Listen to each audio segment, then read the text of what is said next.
What's up, y'all? This is your boy Avehre, and I'm living in the moment. Yeah, yeah.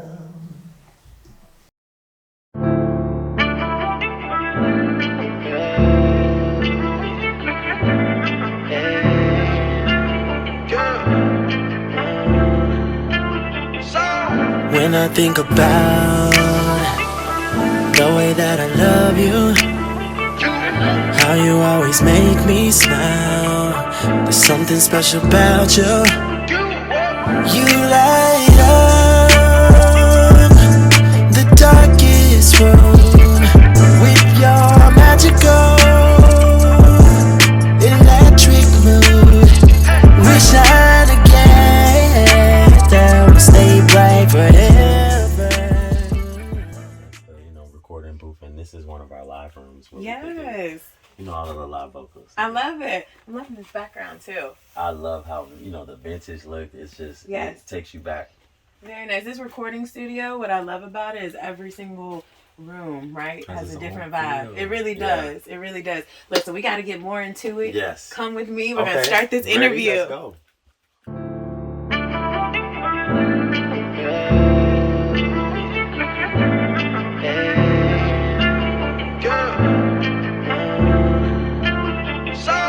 When I think about the way that I love you, how you always make me.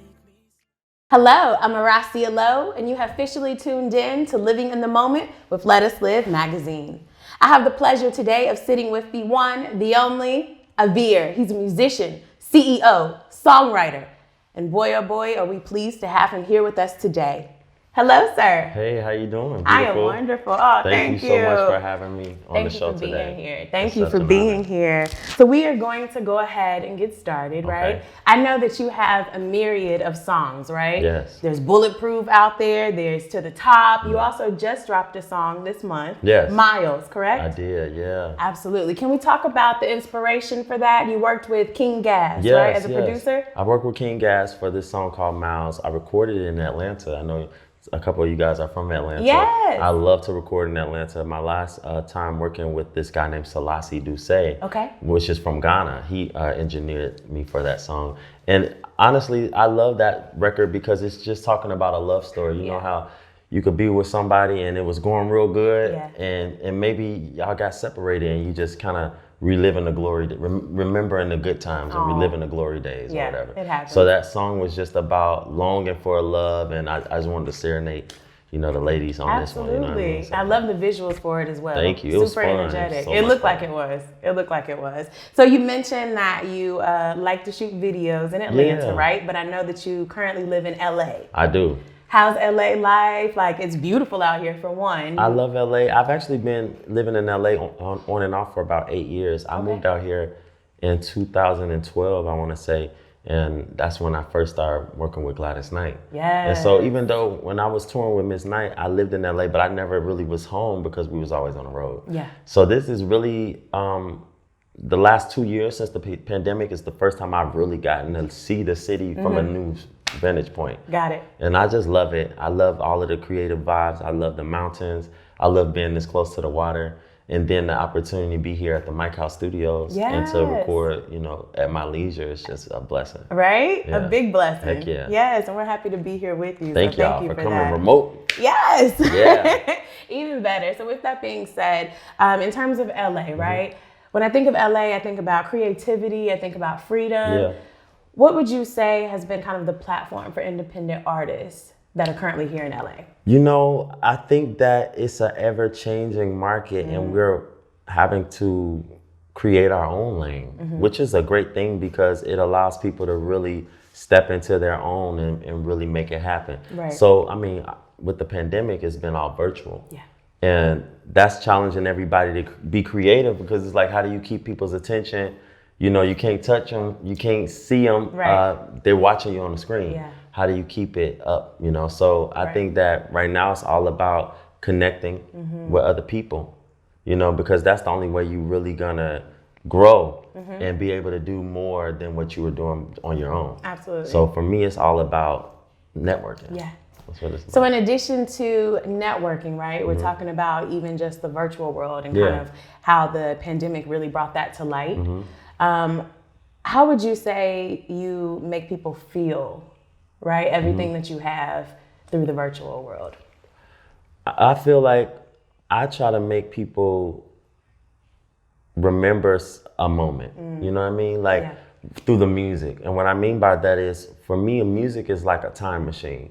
When I hear a song, I might remember what I had on that day or what I ate, or, you know, because of the music though. It's like the song will take you back to, I remember that time, you know, Uncle Charlie was making that barbecue and that song came on, you know. So I try to make people feel. And I don't really care what you feel, because that's up to you, but I want you to feel something. And the music, I mean, you know, it depends on the song, I guess.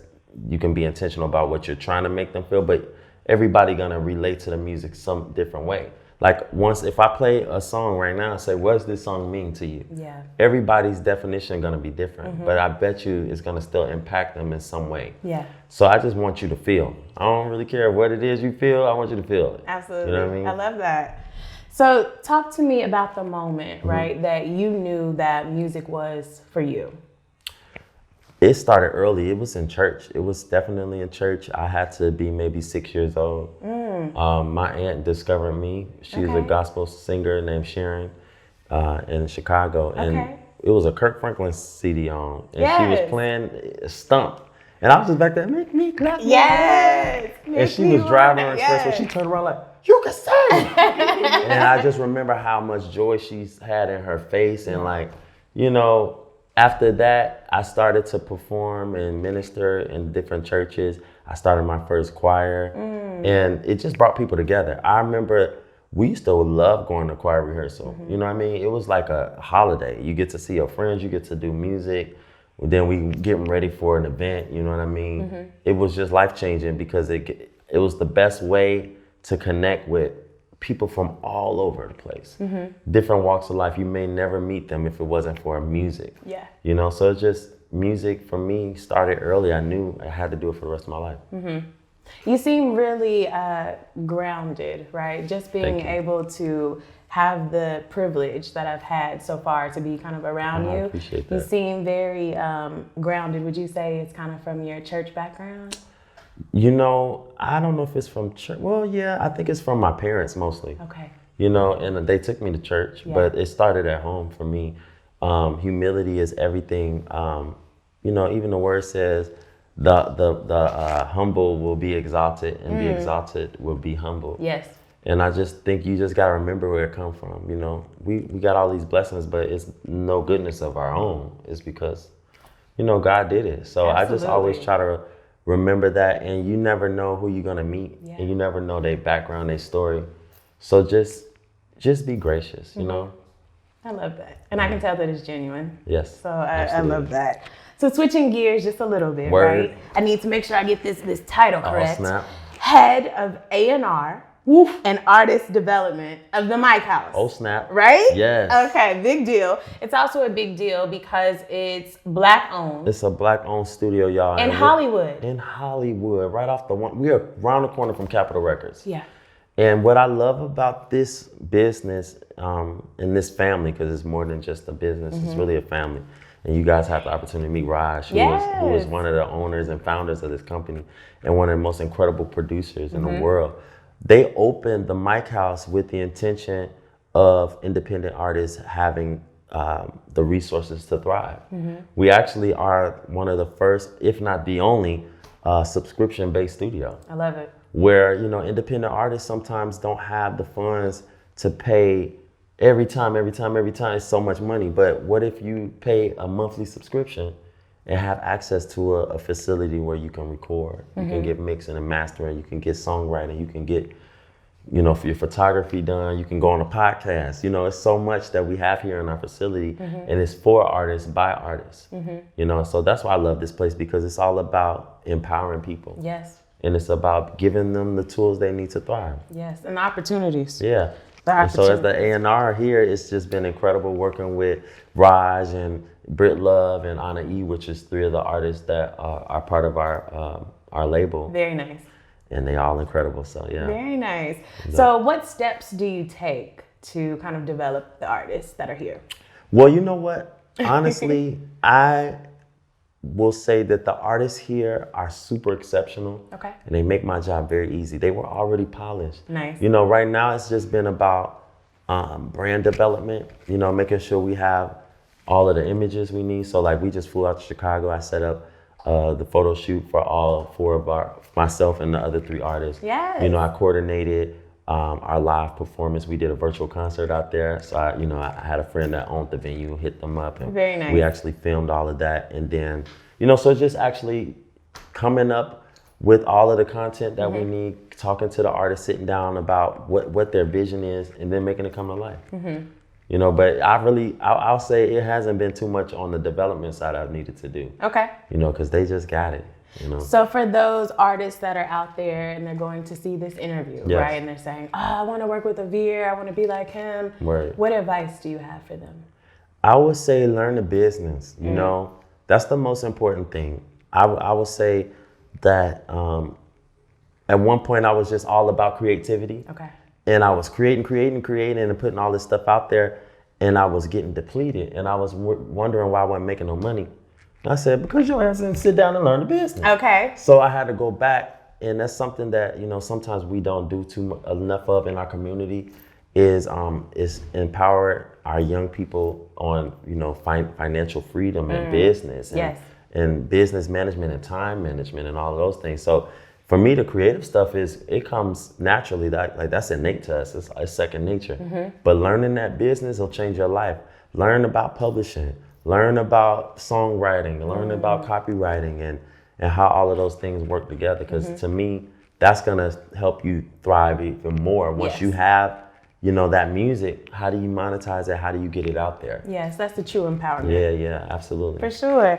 So you're also, the list goes on, the CEO of Culture Moguls. Yeah. Can you talk to me a little bit about that? I started the Culture Moguls Incorporated about 4 years ago with my best friend. She's been my best friend since 5th grade. Okay. Her name is Brittany Edwards, and she's just a brilliant person, master's degree in accounting and financial management. And we just both love the arts. When we were in school together, we sang and danced. And, you know, I had just got off tour with Gladys Knight for maybe 6 years. Yes. And I went back to Chicago for a little time to just be with my daughter and the family. And we wanted to do this event. So we were like, okay, well, let's just start our own event company. So initially the Culture Moguls were, you know, we were going to just do events. But I didn't realize that our events were like whole productions. Like we went all the way out. It wasn't just a birthday party. It was like we really went, you know, rented out the Beverly Arts Center in Chicago, which is just an incredible space. And we had a fashion show, and, you know, it just really showed me that we could do more than I thought we could do. And it challenged us to just really go full throttle. So the Culture Moguls to date, you know, we've been blessed to work with Gladys Knight and Wanya Morris of Boyz II Men, and Samantha Mumba, which is one of the top artists in Ireland. I think she's like the #1 female artist in Ireland. Nice. And Marcy O'Donnellson from American Idol, and the list goes on. And it's just been an opportunity for us to cultivate sound. Because I think a lot of times people reach out to me because, you know, we've created this great sound that really is timeless, I would say.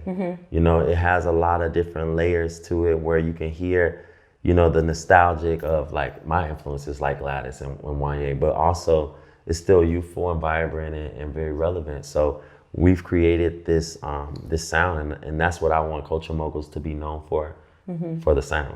Very nice. Yeah.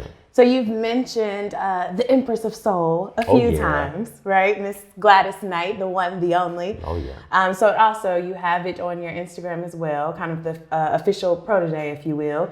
Can we talk about kind of how you were connected with her? Yeah, that's so crazy. To this date, when people say that, I can't believe that I'm actually her protege, her artist. I auditioned for Miss Gladys maybe back in 2013. Wow. And I was supposed to be there for a 30-city tour, maybe like a month.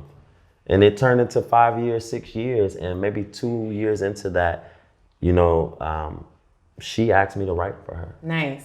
And I did. and it turned out great, and we won the NAACP Image Award for Album of the Year. You know, from the work that I did with her, and from there, her incredible team, her husband. Shout out to my grandfather, William McDowell. I was about to say Wayan. And you know, they both just took me under their wing, and it literally just adopted me into the family. And I didn't even at the time know what it meant to be her protege, because I'm like, what is this? I know what a protege is, but like, I've never been a Legends protege. Like, what does this mean? And it really meant a life-changing opportunity to tour the world, travel the world, but also they put their money into me, you know, to be a solo artist. And how often does that happen, you know? Photo shoots, flights around, you know, music videos, a lot of the things that I started to do 2 years ago, like when I first became that solo artist, it was all because of Gladys. And even to this day, she's still doing things for me. So it's just been, for me, even beyond the stuff, because it's not about her paying for stuff or opening doors. It's just about, more so for me, the mentorship, you know, and me being able to learn from somebody like her. It's just been great, because artist development really don't happen these days. You know what I mean? And to be developed by her, at first I was anxious, like I want to put my music out. But now I feel so prepared, because I didn't just throw it out. Because I sat down and listened, and I learned, and you know, I took critiques, I took criticism, and it ain't always easy, you know, because they expect so much, but for a great reason, because, you know, to whom much is given, much is required. So I just really feel prepared for this moment. Very nice. And it's mostly because of my parents and because of Gladys Knight. Yeah, absolutely. Would you say that your experience with her kind of also fueled your desire to push artists as you're doing now? Absolutely. Kind of develop them? Absolutely. Gladys Knight discovered Michael Jackson in the Jackson 5. I don't know if you guys knew that. Yes. And so, you know, big deal for her. And then, you know, she had a lot to do with Aaliyah, because Aaliyah's Gladys's ex-husband was Aaliyah's uncle, I believe. Wow, that I didn't Barry know. Hakerson. I want to say that's who it was. And so, you know, I just see how she does with talent. So many producers that you guys know today, Gladys was the one to put them on. Wow. I know one of my favorite producers, she bought them their first keyboard. You know what I'm saying? So it's just like, I wanted to be a blessing the way that I've been blessed. And for me, you know, I would say that one of my biggest things is, I don't want to leave this world full. I want to leave empty, because I've given it away. You know what I mean? Because I heard someone say, like, the graveyard is the place that has the most potential. Like, the most potential is at the graveyard, because it died. You know what I mean? I get that. And that resonated with me. So it's all about legacy. And I see my brother got his feast on with the legacy outfit right now. Oh, of course, because that's what it's all about, you know, paying it forward and leaving something behind for everybody else. Absolutely. Speaking of leaving things behind, right? And preparing legacies, you have an 11-year-old daughter. Yes, my baby. And it's crazy because she just moved here to LA 2 weeks ago, which was her 11th birthday. So this is her first time out here in LA. She enjoying it? She's enjoying it. Okay. Dad's been super busy, and she's in virtual learning right now. Okay. So we haven't really gotten to sightsee and do all of that cool stuff yet. But I just did a virtual concert last week, and she actually introduced me at the concert. Oh, very nice. So we had her on screen, and you know, it was just great. How do you? I like to ask people that I know are just super busy, right? How do you balance work and personal? How do you do that? Ooh, God, I don't know. You tell me. I'm still trying to figure that thing out. I think that every day you just try to get better at it. You know what I mean? Because really, like, I was a few minutes late to y'all. You know, it's always a lot going on. But I think that you definitely need a team. Yeah. I called Shekinah. I said, Shekinah, oh my God, I'm late. Call him, tell him I'm on my way. So, you know, you need a team. You got to have more than just you. And that you just got to try to get better.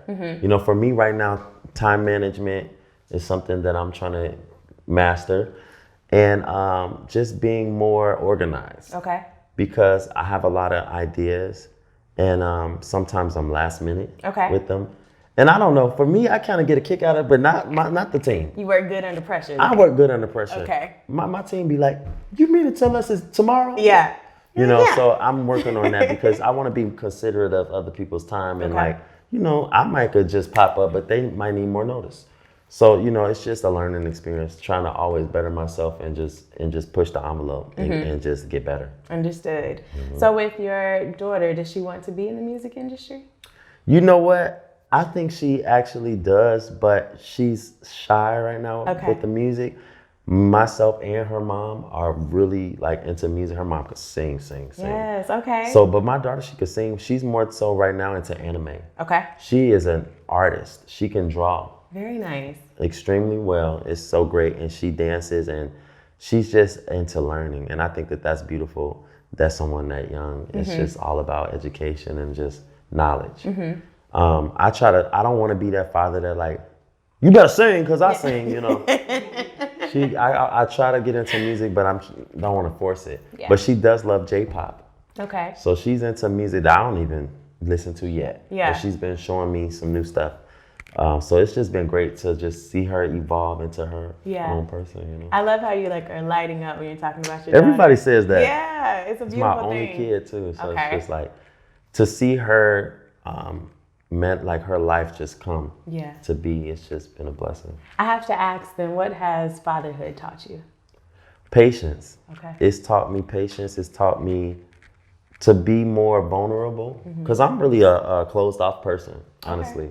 I usually just keep to myself. But, you know, when you have a kid or you know, this relationship with this other spirit, you got to explain things sometimes. I never wanted to be the parent that was like, because I said so.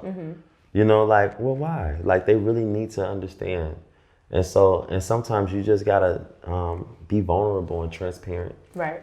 And open up. And so it's been teaching me that.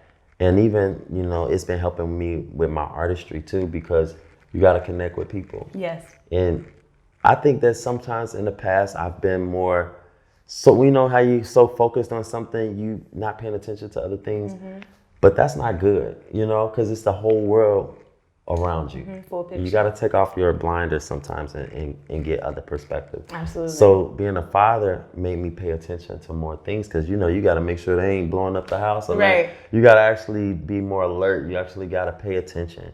And so it's helped me to tune in, not just to her, but to the people around me. Because I think I was so focused on music that I maybe have been ignoring other people in my family. Okay. And they were hurt by that. Like, we understand that you're always busy, but can you make some time for us sometimes? Yeah. So it's just been helping me to become a better person. Okay. Yeah. Very nice. What would you say in terms of your career, right, has been one of the biggest moments for you? I think every time I stepped on the stage with Gladys, it was incredible. Not only was I singing background, I was featured in every show. So I actually got to sing a duet or two with her every night, all around the world. I remember one time we were in London at the Royal Albert Hall. Okay.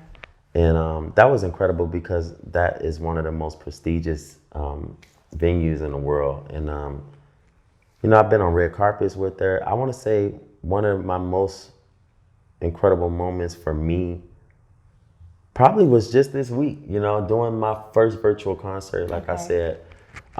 Because I'm starting to step out of the back into the front. A lot of the notoriety or the things I've done has been, you know, supporting other artists, writing for other artists. Yes. But it's a whole different ballgame when you step out there and do it yourself. Yes. You know what I mean?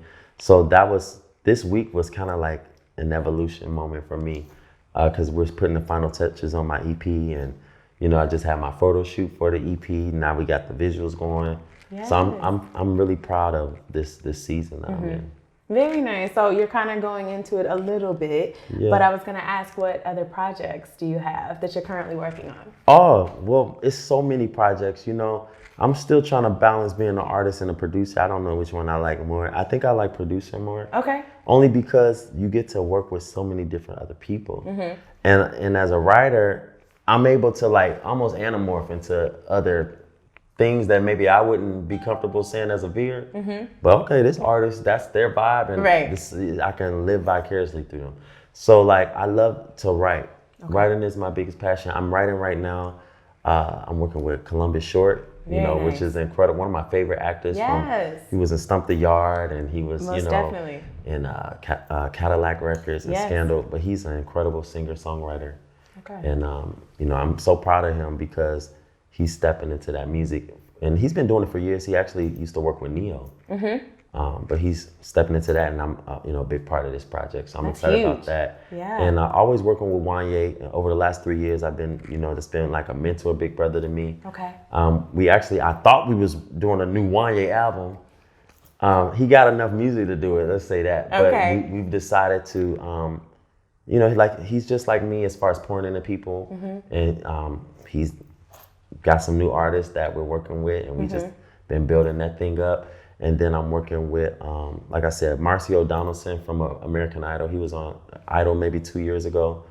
And I'm overseeing all of his music for that. And that's been great. So it's like, I love to see the music come to life. Like we write a song, and then to see them on stage perform it, and then it just goes from there. You know what I mean? Yes. It's so many projects. I'm doing a lot of TV film stuff now. Okay, So that's exciting. I just did my first movie soundtrack. I produced it. Okay.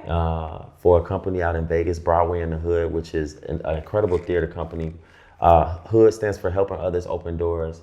And so they're really adamant about literally taking underprivileged kids, giving them access to, you know, everything to be on Broadway. Yeah. I You like know, the and play on words. It's so good. It's so good. And shout out to Tori Russell, who heads that, because for 10 years, this company has been literally pushing the envelope and giving kids opportunities. So that was a big project for me. We did a song called, the one that I'm on is called To the Top, and it's featuring Amber Sawyer. It just came out like 2 or 3 days ago. Okay, yes. So I'm excited about that project. And I'm probably forgetting some.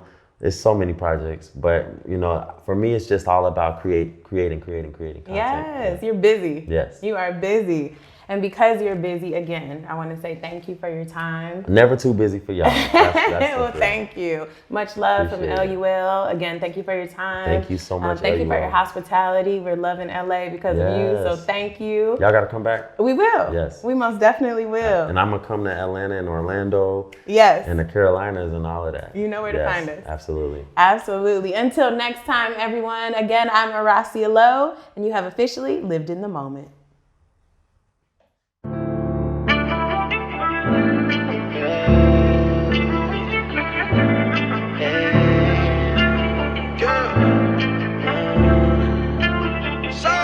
When I think about the way that I love you, how you always make